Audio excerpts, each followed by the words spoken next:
Aussie rules, and I'm very glad that I get to share this special review with my fellow Australians. So give me a big thumbs up if you just love AFL football. The gameplay has taken a huge step forward compared to the last AFL games. In past game, all there really has been is kicking, marking and handballing, but now there's a huge range of tactics to be used, which really gives you the real feeling that you're actually playing football.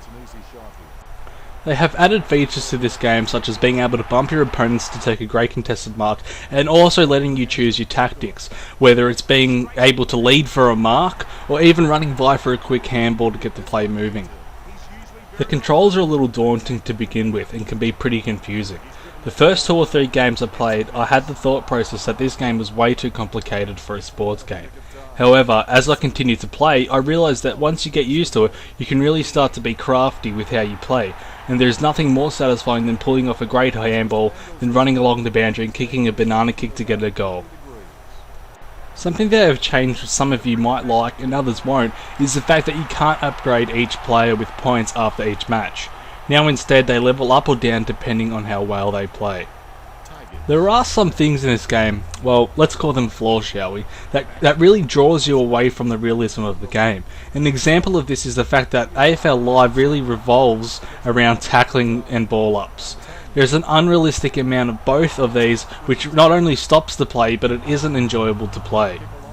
Something else that I really noticed and that frustrated me quite a lot was the fact that you cannot change the difficulty mid-season. So if it's too easy or too hard, you have no option to start again if you really want to challenge yourself. And if you can change the settings, then I surely couldn't find it because I looked everywhere. Once you figure out the little things in this game, like the correct camera angles that suit you, and learning skills like nudging to take a mark, then the gameplay is really solid.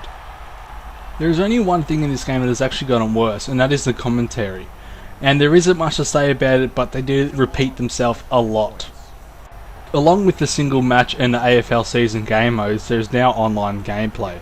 It plays exactly the same as the single player, but I found it a lot more competitive and enjoyable. After each match, whether you lose or win, you gain experience points, which will raise you on the leaderboards.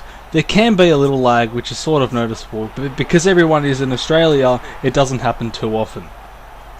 If you're not a big AFL fan, then I would suggest you rent this game and try it before you buy it.